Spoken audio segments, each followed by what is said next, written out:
사마리아 성에 큰 기쁨이 있었다. 이렇게 이제 말씀의 제목을 정해 보았는데, 말씀의 제목에서도 우리가 알 수 있듯이 오늘 말씀의 배경이 되는 내용은 어디냐? 사마리아입니다. 사마리아. 왜 사마리아일까 생각해 보면, 이제 지난주 설교를 거슬러 올라가 보면 이제 예루살렘에 큰 박해가 일어났죠. 특별히 7집사였던 한 사람, 스데반의 순교가 있었고, 스데반의 순교와 동시에 예루살렘 교회에 외부적인 핍박과 박해가 시작되었습니다. 그래서 믿는 사람들이 예루살렘을 떠나서 다른 지역으로, 유대의 다른 지역으로 이제 흩어져 나가게 됩니다. 그러면서 그들이 물론 그 박해를 피하여서 가는 그런 여정이지만, 그러나 그 여정 가운데서 예수 그리스도 복음을 전하고 있는 모습을 우리가 살펴보게 되었습니다.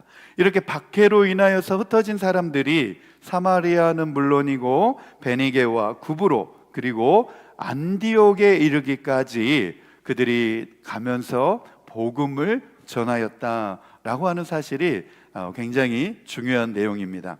스데반의 순교와 또 믿는 성도들의 박해가 계기가 되어서 오히려 복음이 이방 세계로까지 확장되어지는 그러한 결과를 가져왔다라고 하는 사실입니다. 그래서 4절 말씀에 보면 흩어진 기독교인들의 활동에 관한 첫 번째 사건으로 어떤 인물이 등장하고 있냐면 빌립이라고 하는 사람이 등장하고 있는 것을 볼 수 있습니다. 빌립이라고 하는 이름은 예수님의 12제자 가운데서도 나오고 있지만, 여기에 나오고 있는 빌립은 예루살렘 교회의 7집사 중에서 한 사람의 이름입니다. 그리고 5절 말씀에 보면 빌립은 사마리아 성으로 내려갔다, 이렇게 서술되어지고 있는데, 사마리아 성은 이 예루살렘보다 더 북쪽에 있습니다. 북쪽에 있기 때문에 우리 한국 사람의 정서로는 어떻게 말하죠? 올라갔다라고 표현을 해야 맞는데, 내려갔다라고 이렇게 표현한 것은 두 가지 이유가 있습니다. 두 가지 이유가 있는데, 첫 번째로는 예루살렘이 이스라엘의 수도였기 때문에 예루살렘에서 사마리아로 간 것은 물론 지리적으로는 그쪽이 북쪽이긴 하지만 예루살렘의 입장에서 볼 때는 내려가게 된 것이고, 그리고 예루살렘이 지형적으로는 가장 높은 곳에 있습니다. 가장 높은 곳에 있다 보니까 예루살렘에서 다른 지역으로 가려면 내려가게 되는 거죠. 그래서 사마리아로 가는 그것을 가리켜서 내려갔다, 그렇게 표현을 하고 있습니다. 그래서 유대인의 정서에서 이 내려갔다라고 하는 표현은 어색한 표현이 아닌 거죠. 그래서 이 예루살렘이 더 높은 지형에 있기 때문에 사마리아로 내려갔다, 이렇게 표현하고 있는데, 특별히 사마리아 성은 이 세겜, 북쪽 이스라엘의 세겜에서 약 9.3마일 정도 떨어져 있는 지역입니다. 그리고 이 사마리아라고 하는 지역은 이 고대 이스라엘 역사 가운데서 북이스라엘의 수도였습니다. 굉장히 중요한 지역이었죠. 북이스라엘의 수도로서 사방이 이 계곡으로 둘러싸여져 있는 해발 440m 정도 되는 완만한 언덕 위에 그 도시가 조성되어져 있는 도시였습니다. 우리 사진 한번 보여주시기 바랍니다. 사진에 보면 저 멀리 이제 보이는 언덕 위가 바로 사마리아 지역입니다. 저 언덕 위에 사마리아 도시가 있고, 그 주변으로는 이제 계곡이 흐르고 있기 때문에 지형적으로도 굉장히 아주 좋은 위치에 자리 잡고 있다라고 볼 수가 있습니다. 이 사실 사마리아는 이 과거 분열 왕국 시대의 시대적인 배경 속에서 우리가 이해가 필요한데, 이 지역이 이제 이방 민족들과 혼혈된 지역이 되면서 예수님 시대의 유대인들은 그 사람들과 만나기를 꺼려하고 기피하고 또 상종하기를 싫어했던 그러한 지역이고 사람들입니다. 하지만 복음의 주체이신 예수님께서 그 시대적인 관념과 이 통념을 깨트리고 사마리아 사람들과도 교제를 시작하셨습니다. 그리고 이제 이 빌립에 의해서 사마리아에도 예수 그리스도의 복음이 전해지게 되자 사마리아 사람들은 예루살렘 사람들과는 다르게 또 예루살렘에 살고 있는 유대인들과는 다르게 예수님을 한 마음으로 받아들였다. 그렇게 오늘 본문의 말씀에 보면 나오고 있습니다. 그들이 이렇게 복음의 말씀에 한 마음으로 귀를 기울이게 되자 그 사람들에게 어떤 일이 일어나게 되냐면 능력과 또 기적과 역사가 많이 나타나게 되는 것을 볼 수가 있습니다. 그래서 6절과 7절 말씀에 보면 그런 내용이 나오죠. 그가 하는 말에 한 마음으로 귀를 기울였다. 그것은 귀신 들린 많은 사람에게서 악한 귀신들이 큰 소리를 지르면서 나갔고 많은 중풍병 환자와 지체장애인이 고침을 받았기 때문이다 그랬습니다. 복음이 선포되어지고 복음을 한 마음으로 그 마음에 받아들여지게 되자 그곳에 많은 사람들에게 치유와 회복과 병고침과 귀신이 떠나가는 역사가 나타나게 됐다는 거죠. 이것이 복음이 증거되어지는 곳에 나타나게 되는 하나님의 능력과 기적인 줄로 믿습니다. 그래서 믿음의 역사는 먼저 마음에 믿는 것이 전제돼야 됩니다. 말씀도 마찬가지입니다. 말씀이 믿어지기 위해서는 내가 먼저 믿어야 되는 거예요.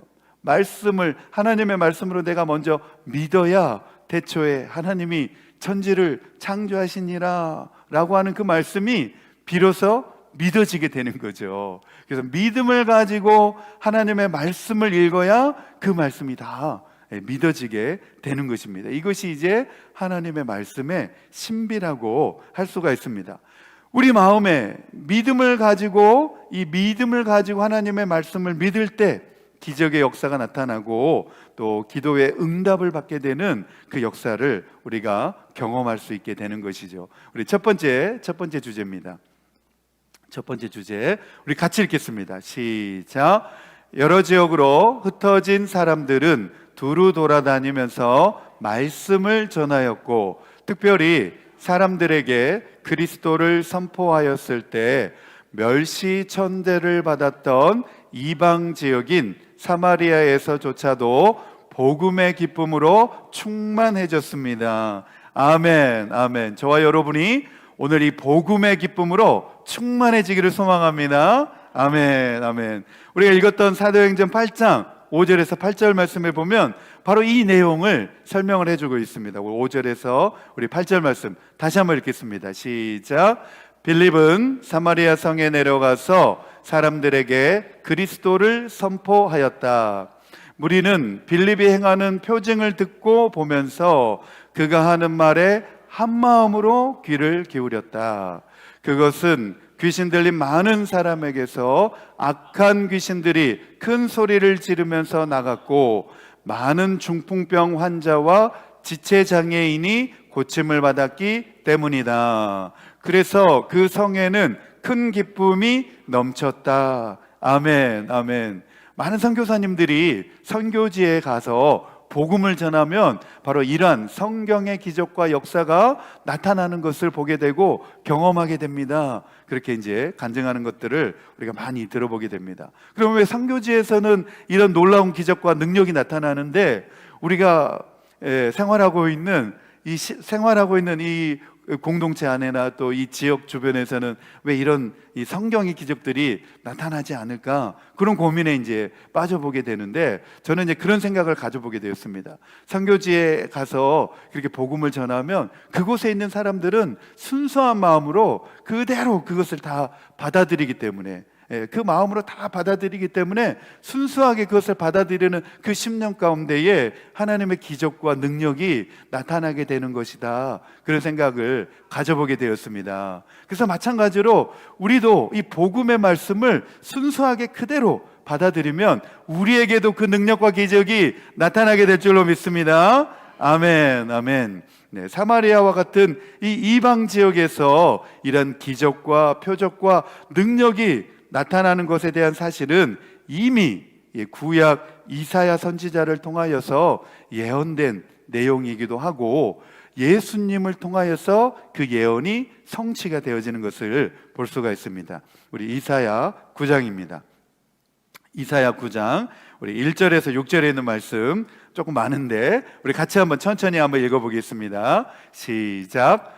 어둠 속에서 고통받던 백성들에게서 어둠이 거칠 날이 온다. 옛적에는 주님께서 스불론 땅과 납달리 땅으로 멸시를 받게 버려두셨으나 그 뒤로는 주님께서 서쪽 지중해로부터 요단강 동쪽 지역에 이르기까지, 그리고 이방 사람이 살고 있는 갈릴리 지역까지 이 모든 지역을 영화롭게 하실 것이다.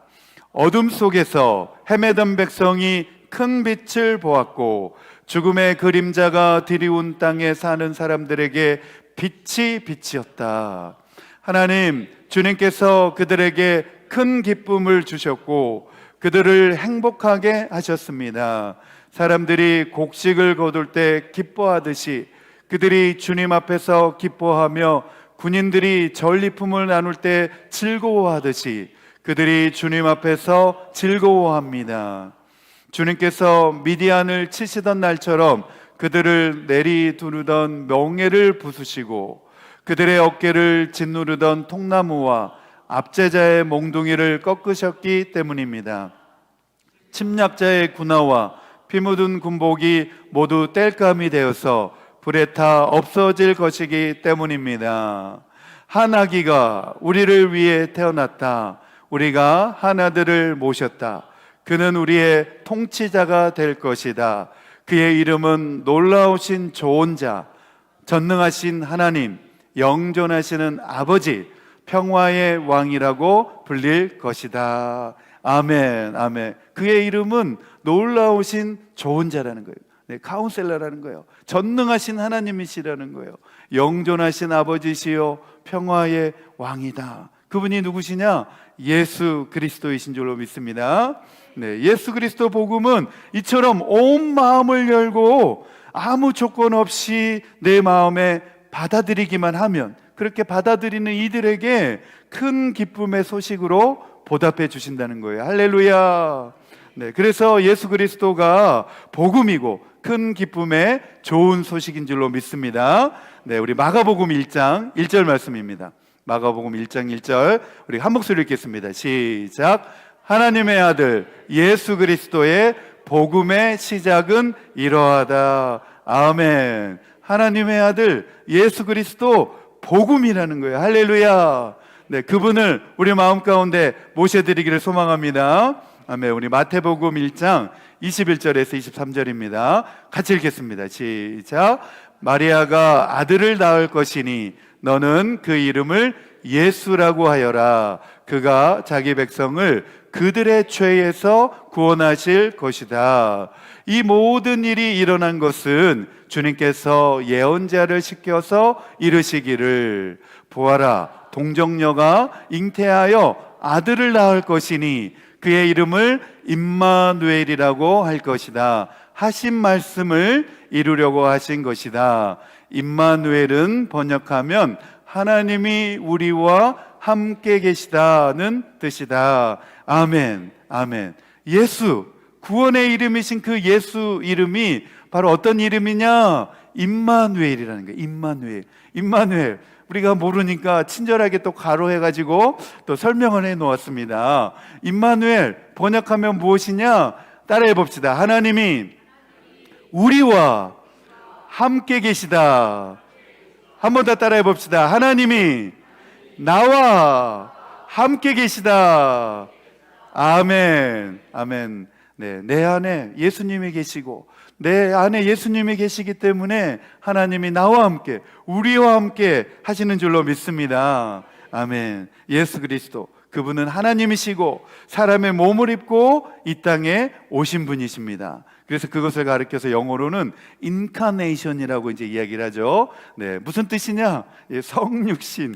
네, 성육신 하셨다. 조금 어려운 말이긴 하지만, 네, 인카네이션이 했다는 거예요. 네, 라틴어로 말합니다. 라틴어. 네, 인, 뭐뭐 안에, 카, 그리고 육체, 그리고 나투스라고 하는 것은 태어났다라고 하는 겁니다. 육체 안에 태어났다. 그것을 가리켜서 이제 인카네이션 이렇게 이야기를 하는데, 특별히 이 인카네이션, 성육신에 대하여서 신학적인 의미가 있는데 너무나 중요한 의미가 들어 있습니다.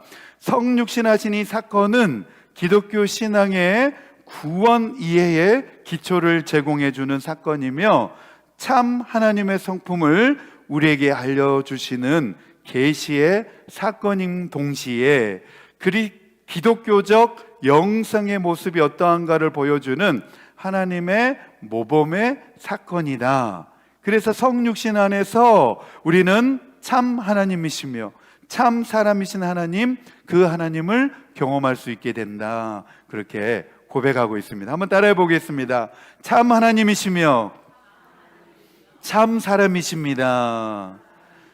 네, 기독교 고대 역사 가운데에서는 이것을 가지고 많은 논쟁과 다툼이 있었습니다. 그러나 우리 개혁교회 신학자들은, 우리 신앙의 선배들은 그런 결론을 내렸습니다. 예수님은 누구시냐? 예수님은 참 하나님이시요 참 사람이신 분이시다. 이 두 가지를 다 가지고 계신 분이 바로 예수님이시다. 그렇게 결론을 내리셨습니다. 네, 참 하나님 100%, 참 인간의 몸 100%를 입고 오신 분이 바로 예수 그리스도이시다. 그렇게 우리의 믿음으로 고백하고 있습니다. 그래서 이 성육신하신 이 사건을 가리켜서 제 나름대로는 그런 묵상을 해보게 되었습니다. 우리가 예수님께서 이 땅에 오셔서 십자가를 지신 그 사건도 엄청난 사건이고 실로 위대한 사건이지만 이 성육신한 사건도 정말 엄청난 사건이라는 거예요. 그 십자가를 지는 그 사건보다도 더 엄청난 사건이라는 거예요.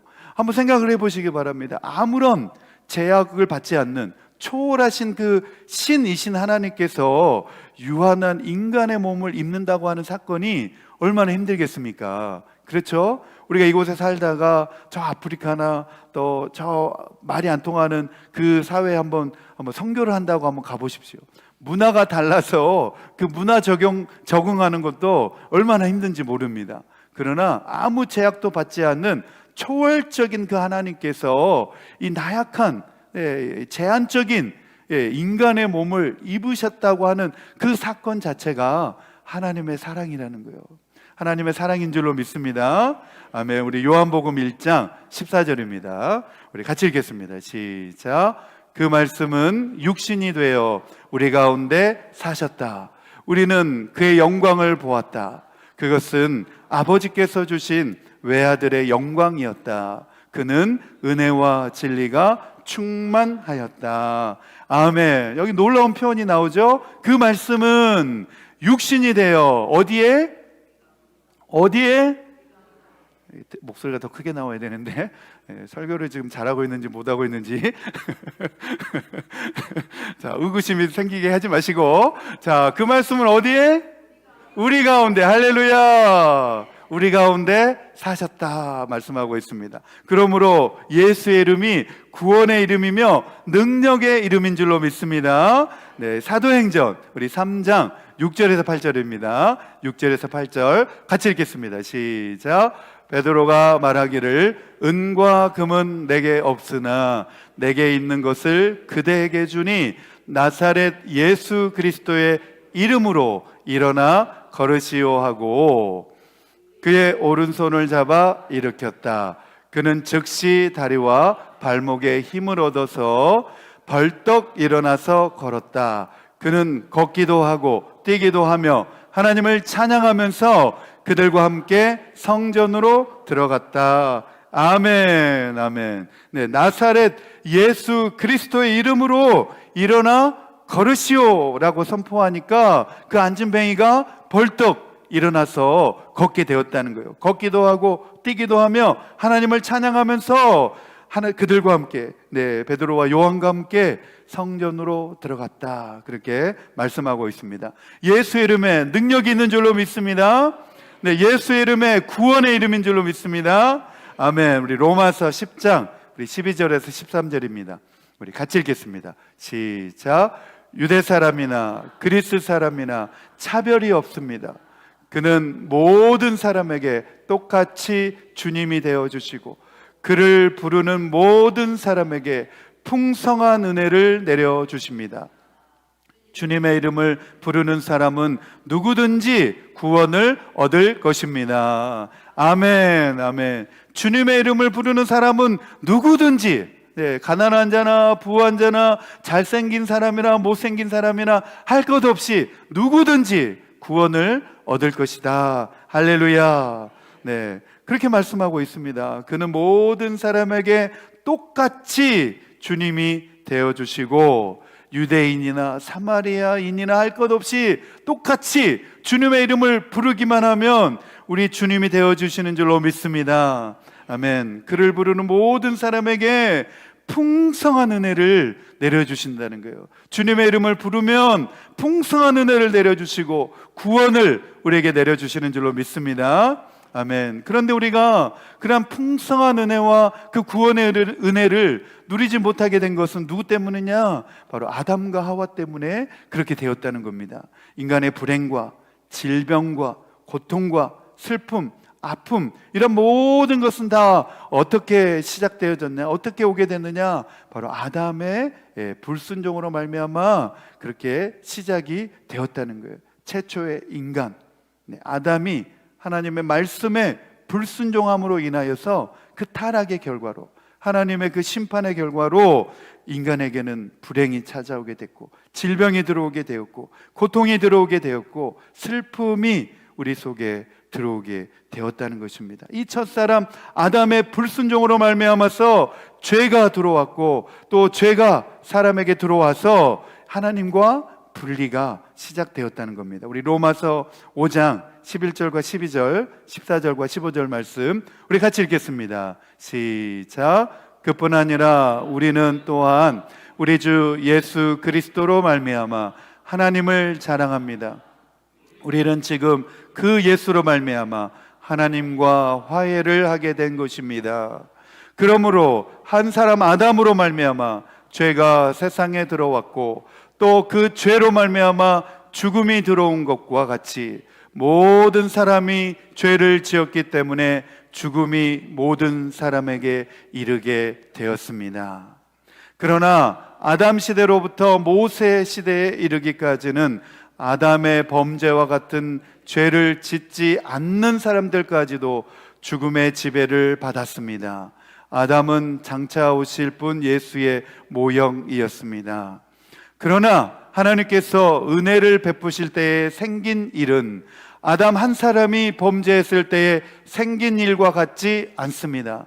한 사람의 범죄, 아담으로 많은 사람이 죽었으나 하나님의 은혜와 예수 그리스도 한 사람의 은혜로 말미암은 선물 구원은 많은 사람에게 더욱더 넘쳐나게 되었습니다. 할렐루야, 아멘. 우리가 이 사실을 믿어야 된다는 거예요. 할렐루야, 아멘. 우리 로마서 6장 23절입니다.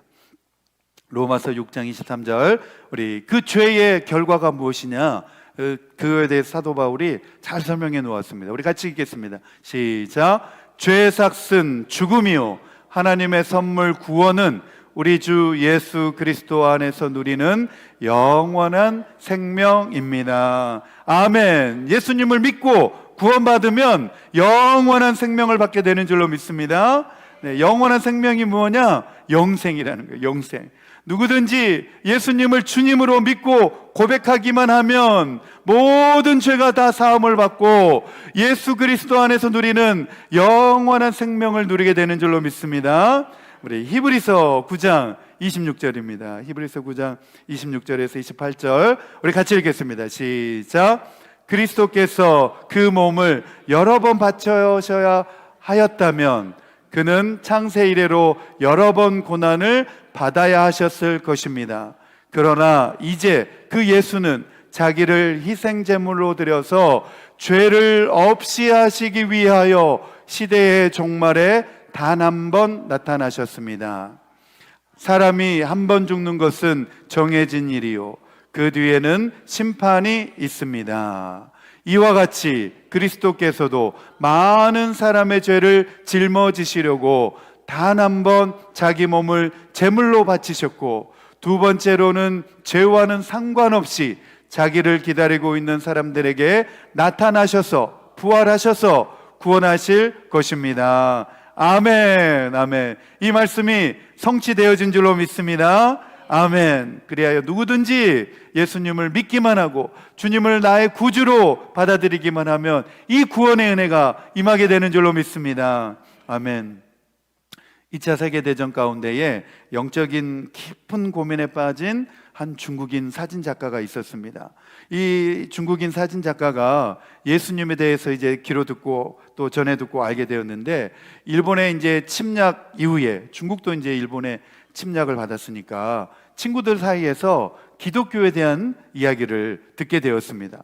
그리고 그도 이제 기독교 복음을 이제 선교사들을 통하여서 듣고 난 다음에 그의 마음 가운데 아주 강렬한 그런 열망이 그의 마음 가운데 나타났습니다. 그것은 무엇이었냐면 그 마음 가운데 예수님의 얼굴을 한 번만 볼 수 있다면 좋겠다라고 하는 그 마음이 그의 마음 가운데 강렬하게 솟구쳐 올라왔습니다.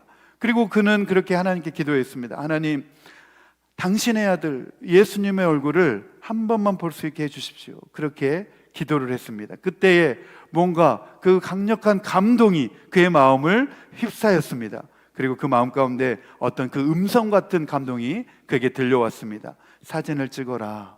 네, 사진을 찍어라. 그리고 그는 마음속으로 대답을 했습니다. 무엇을 찍어야 합니까? 네, 그러자 다시 그 음성이 그의 마음 가운데 들어왔습니다. 내 눈에 보이는 곳을 찍어라. 그리고 그가 이제 가던 길을 멈추고 눈이 녹아있는 그 지저분해 보이는 그 땅을 자기가 가지고 있는 사진 카메라로 찍었습니다. 그 벌판, 검은 벌판, 그 사진을, 그 벌판을 사진으로 찍었습니다. 그리고 그 사진의 결과가 궁금해서 그는 집으로 즉시 달려와서 그 사진을 현상을 했습니다. 그리고 그 설경의 흑백 사진 속에서, 그 사진에서 인화하고 있는 그 사진 속에서 어떤 모습을 발견하게 되었냐면 부드러움과 사랑으로 가득 찬 바로 예수 그리스도의 얼굴을 그는 발견할 수 있게 되었습니다. 그리고 마침내 이 경험의 결과로 그는 기독교인이 되었고 구원의 확신을 가지게 되었습니다. 우리 사진을 한번 보여주시기 바랍니다. 바로 이 사진입니다. 네, 여러분도 또 아시는 분들도 아시겠지만, 네, 이 사진에 보면 이제 예수님의 얼굴이 보이게 되죠. 네, 보이십니까? 나는 아무리 봐도 안 보여 어떻게 하는 표정도 있는데, 네, 저도 그랬습니다. 저도 중학교 2학년 때 이제 교회에서 이 액자 사진이 있어가지고 보는데 이게 뭐냐고 물어봤는데 예수님 얼굴이라는 거예요. 아무리 봐도 안 보이는 거예요. 나는 봐도 안 보이는데 예수님 얼굴이 어디 있나 아무리 찾아봐도 안 보이는 거예요. 그래서 한참을 계속 봤어요. 한 5분 동안 계속 보는데 갑자기 예수님 얼굴 제 눈앞에 딱 보이기 시작하는 거예요. 네, 계속 한번 보시기 바랍니다. 네, 계속 안 보이신 분들은 계속 보시기 바랍니다. 네, 예배 시간이 있기 때문에 네, 안 보이신 분들은 예배 끝나고 계속 보시기 바랍니다. 네, 정중앙에 보면 예수님의 얼굴이 이제 아주 온화한 예수님 얼굴이 보입니다. 네, 그런데 아주 이 사진에는 중요한 특징이 들어 있습니다. 처음에 이 예수님의 모습을 발견하기가 힘들지만 한번 눈이 열려서 예수님의 모습을 보게 되면 다시는 예전의 모습과 같이 그 모습으로 돌아가지 않는다는 특징을 가지고 있다는 거예요. 다시 봐도 한번 눈이 열려서 예수님의 얼굴과 그 형상을 보게 되면 계속해서 그 예수님의 얼굴이 보여지게 된다는 겁니다. 이 그림의 특징이 바로 거기에 있다는 거예요. 네. 이제 보이십니까? 아직도 안 보이시면 네, 회개하시기 바랍니다. 네, 웃자고 한 말이니까 또 마음에 또 시험 받지 마시고, 네, 이렇게 가만히 정중앙에 보면 예수님의 얼굴 이렇게 하얗게 된 눈썹도 있고 눈도 있고 코도 있고 또 이 턱도 하얗게 된 모습이 이렇게 예수님의 얼굴로 이렇게 선명하게 쭉 드러나는 모습을 볼 수가 있습니다. 네, 감사합니다. 네, 우리는 개인적으로 예수 그리스도를 나의 구주로 또 나의 하나님으로 우리가 영접을 해야 합니다. 그러면 우리는 우리 각 사람에 대한 하나님의 계획과 또 하나님의 사랑을 우리가 알게 되고 또 체험하게 됩니다. 그리고 예수 그리스도께서 우리 마음의 중심에 들어오셔서 우리가 예수님과 교제할 수 있게 되어집니다. 오늘 이 시간 우리 두 손을 우리 마음에 얹고 저를 따라서 기도하면 좋을 것 같습니다. 우리 두 손을 우리 마음에 얹고 다 따라서, 저를 따라서 한번 우리 기도해 보겠습니다. 우리 영접 기도인데, 예수님 영접 기도인데 저를 따라서 한 문장 한 문장 기도하겠습니다. 주 예수님, 주님을 믿고 싶습니다. 십자가에서 죽으심으로 내 죄값을 담당하시니 감사합니다. 지금 나는 내 마음의 문을 열고 예수님을 나의 구주로, 나의 하나님으로 영접합니다. 나의 죄를 용서하시고 영생을 주심을 감사합니다. 나를 다스려 주시고 나를 주님이 원하시는 사람으로 만들어 주옵소서. 예수님의 이름으로 기도합니다. 아멘. 아멘. 우리 할렐루야. 하나님께 영광과 감사의 박수를 올려드립니다. 네, 이렇게 여러분들이 저를 따라서 기도하셨듯이 영접 기도를 내 마음 가운데 하게 되면 바로 내 마음 가운데 주의 성령님이 임하시게 되고 내 속에서 예수님을 나의 구주로, 나의 하나님으로 고백하게 되는 줄로 믿습니다. 네, 내 마음 가운데 이렇게 영접 기도를 하게 되면 내가 이제 하나님의 자녀가 되고 구원받은 하나님의 백성이 되는 줄로 믿습니다. 이제 말씀을 우리 정리하고 또 우리 실천을 위한 적용으로 우리 나아가겠습니다. 우리 첫 번째, 우리 같이 읽겠습니다. 시작. 예수 그리스도 복음의 기쁨과 구원의 감격으로 내가 먼저 충만해지고 복음에 합당한 삶을 살겠습니다. 아멘. 아멘. 네, 두 번째입니다. 두 번째, 같이 읽겠습니다. 시작. 예수 그리스도의 이름이 구원이며 그 이름에 능력과 생명이 있음을 믿고 그 이름이 내 힘과 소망이요 나의 기쁨, 내 삶의 유일한 이유로 삼겠습니다. 아멘. 아멘. 그렇게 하시겠습니까? 아멘. 아멘.